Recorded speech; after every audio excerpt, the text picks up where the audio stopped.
دكاترة تانية سنة، وإن شاء الله مع بعض هنحل الواجب دلوقتي، بس ركزوا معايا. أول سؤال بيقول الصيغة الكيميائية والكتلة المولية لفوسفات الكالسيوم. كالسيوم رمزه، ثانية واحدة، كالسيوم رمزه Ca، صح؟ وفوسفات رمزه BO4. الكالسيوم تكافؤه ثنائي، صح؟ والفوسفات تكافؤه ثلاثي، فيبقى الإجابة Ca3BO4/2، يبقى الإجابة د حتى من غير ما أجيب الكتلة المولية. خش على السؤال اللي بعده. إذا كانت كتلة المول من X2SO3 بالرقم ده، بالراحة أفك القوس، التلاتة هتتضرب هنا مرة وتتضرب عند الأو مرة. تمام تمام.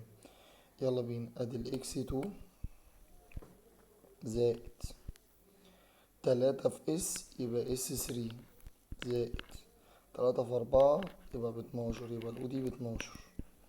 هساوي كل ده بقى ب3 4 2، وبعد كده هقول إن الX2 زائد الS ب32. هو مش مديهالك بس هيدها عندك، في 3 زائد الأو 16 مضروبة في 12، وأقوم مساويها برقم دول اللي هو 3 4 2، واحدة واحدة. تمام. وبعد كده هروح أحسب المقدار اللي هو 32 في 3 زائد 16 في 12، يطلع 288. يبقى الإكس 2 دي ب 288. تمام. أنا آسف، x2 زائد 288، وأقوم مساويها ب3 4 2. طب أنا بقى عايز أودي بعكس الإشارة، يبقى أقول 3 4 2 ناقص 288، يطلع 54. يبقى الإكس دوتي طلعت ب54. تمام. وأنا بقى مش عايز الإكس 2، أنا عايز الإكس الواحدة بس، يبقى أقول 54 على الاتنين تطلع لي 27. يبقى الإكس دي كده ب27، يبقى الإجابة بتاعتي رقم ب. أظن الموضوع سهل. نكمل. السؤال اللي بعده بيقول الصيغة الجزيئية نفس فكرة السؤال اللي قبله. M2 SO4، الإس ب32 زائد الأو 16 بس مضروبة في 4، وهساوي الرقم ده كله ب142. أحسب المقدار اللي أنا علمت عليه خط ده الأول على الآلة، فهقول 32 في، أو 32 زائد 16 في 4، طلع لك 96. يبقى الM2 كده تساوي الM2 زائد برضو 96، وأساويها ب142. ودي بقى دي بعكس الإشارة، يبقى الM2 هتساوي 142 ناقص 96، يطلع لك 46. كده الام 2 ب46. طب الام الواحدة بكام؟ تعالى نحسبها. نقسم على الاتنين، أول 46 على الاتنين تطلع لك 23، فيبقى الإجابة بتاعتي رقم جيم. هي مش واضحة قدامكم بس هي جيم، يبقى إجابة السؤال ده هتطلع جيم. اهو بصوا، إجابة السؤال ده هتطلع جيم ده، جيم ده. ماشي. خش على اللي بعده. كتلة المول من جزيئات البروم. الجزيء يبقى البروم بيتكون من ذرتين. أما لما أقول كتلة المول من ذرات البروم، فالبروم يتكون من ذرة واحدة. يبقى ده الفرق ما بين جزيء وذرة. البروم يتكون من كجزيء بيتكون من ذرتين.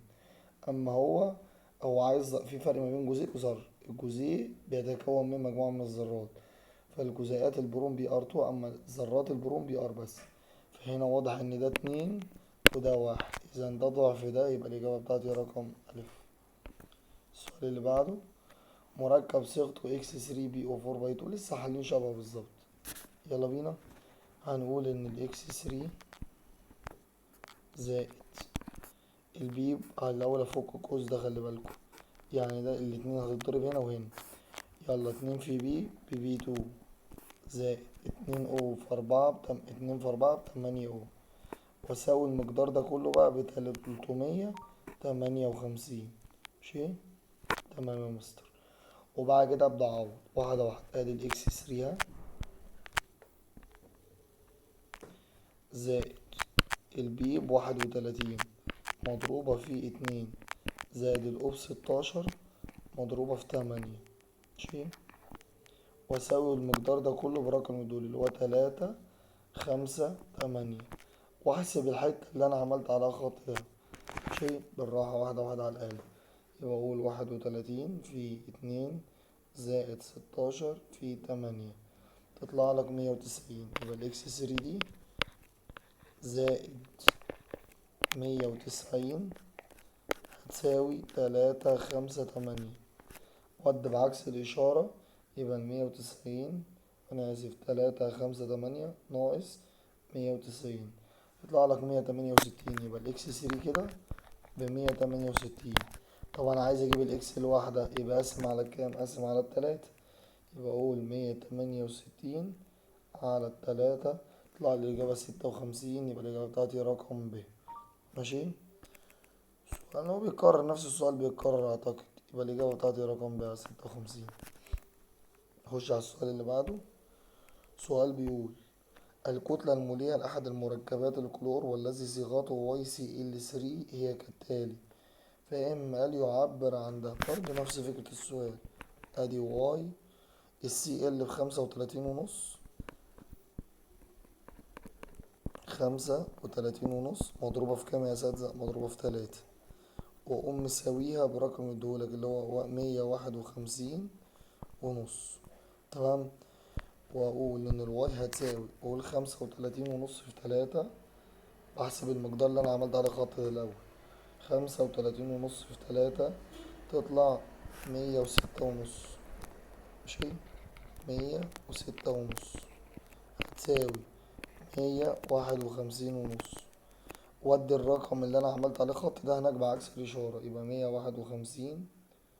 151.5 ناقص 106.5 يطلع لي 45. من العنصر عندك اللي 45 SC وSC ده عنصر السكن اسمه سكنديوم. ده اسمه سكنديوم تاخدوه ان شاء الله في سنة تالتة ثانوي. ماشي. المهم بالنسبة للسؤال ده خلص. خش على بعض. مسألة بتقول إذا كانت كتلة 2/10 مول من الحديد بتساوي الرقم ده فإن الربع. مش هو قال 2/10 مول من الحديد فيهم 11.2 جرام. طب هو عايز الربع مول. إذا كان 2/10 مول بيطلعوا ده فيبقى الربع مول يطلع كام؟ وأعمل عملية مقص. بس الواحدة هنا جرام خلي بالك. ماشي. عشان ده جرام يبقى اللي فوق جرام زي ما كنت بقولك راسي وتحت زي بعض. يبقى 11.2 أعمل عملية مقص يا دكاترة. يبقى أقول 11.2 في ربع على 0.2 فتطلع الإجابة 14. يبقى الإجابة بتاعتي رقم ب. خش على اللي بعده. أي المركبات الآتية تكون كتلة 2 مول منها تساوي 92 جرام. هتجرب الاختيارات هتطلع لك الإجابة رقم ب تقريبا. فهنشوف الإجابة كده واحدة واحدة. بسم الله الرحمن الرحيم. السي ب12 في مضروبة في 2 زائد الاتش ب1 مضروبة في 5 زائد الأوب 16. ماشي. زائد الاتش ب1. هتعملوا المقدار ده على الآلة هيطلع تقريبا 12 في 2 زائد 1 في 5. 12 في 2 زائد 1 في 5 زائد 16 زائد 1 تطلع لك 46. اللي انت جبته ده حاجة بيسموها الكتلة المولية. الكتلة ايه؟ المولية. الكتلة المولية دي كتلة 1 مول بس. طب هو عايز كام مول؟ 2 مول. يعني الرقم ده بيعبر عن 1 مول بس. طب انا عايز اجيب كتلة ال2 مول اضربها في 2 يبقى قول 46 في 2 تطلع لك 92. فيبقى الإجابة بتاعتي رقم ج. ماشي. خش على اللي بعده المقالي. كتلة CaO الناتجة من حل. أول حاجة لازم أكتب المعادلة. بص يا دكاترة كربونات الكالسيوم ده بينحل إلى CaCO3 ده بينحل إلى CaO اسمه أكسيد كالسيوم زائد غاز اسمه غاز ثاني أكسيد الكربون. فاكر أول خطوة كنت بقولك إيه؟ بشوف هو عايز إيه، ما كتلة CaO ومديني معلومة عن إيه. بالراحة، هو مديك قالك 50 جرام من ده كربونات الكالسيوم، فأنا كده حددت الطرفين، أبدأ أشتغل عليهم أهو CaCO3.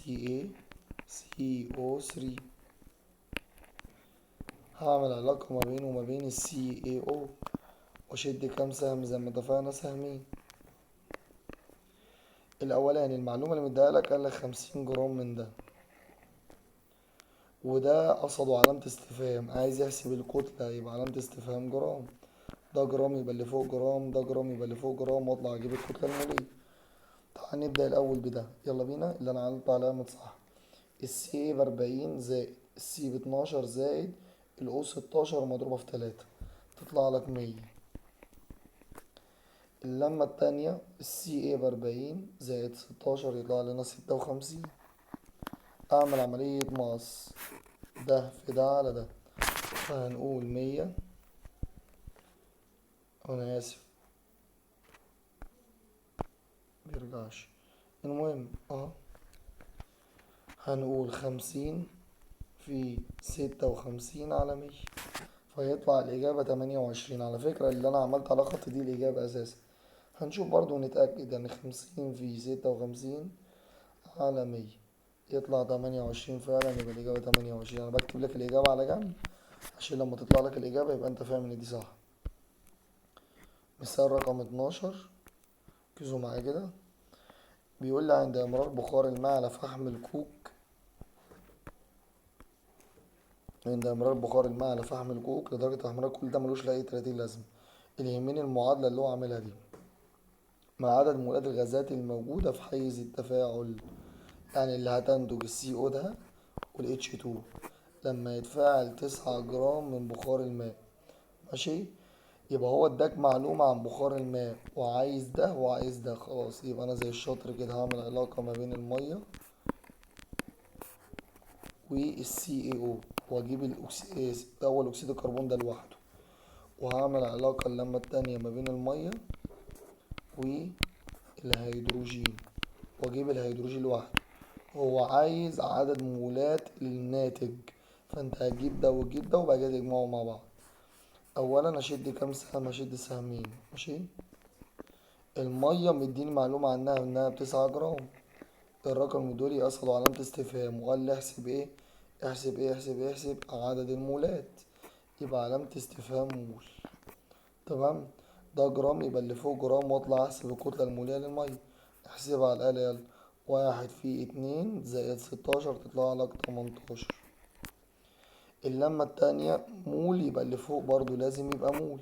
طب ده كام مول؟ يلا ده 1 مول، واعمل عملية مقص، 9 في 1 على 18 تطلع لك، ثانية واحدة، معذرة حاضر، حصل خير. مهم 1 في 9 على 18 تطلع لنا كام يا دكاترة؟ تطلع لنا نص مول. كده أنا جبت أول حاجة عدد مولات سي او. كرر نفس الحاجة هنا، شد كام سهم؟ سهمين. ال H2O مديني معلومة عنها انها ب9 جرام اها. اللمة التانية علامة استفهام، هو قال عايز يحسب عدد المولات، يبقى علامة استفهام مول، ده مول يبقى اللي فوق مول، وهنا 1 مول اظن واضحة. والمية انت لسه جايبها هناك ب18، واعمل عملية مقص، يبقى 9 في 1 على 18 يطلع بنص. طب ده طلع نص مول وده طلع نص مول، هو عايز المولات كلها، يبقى نص ونص تطلع كام مول؟ 1 مول. بشوفكم في فيديو جديد على خيرة الله، والسلام عليكم.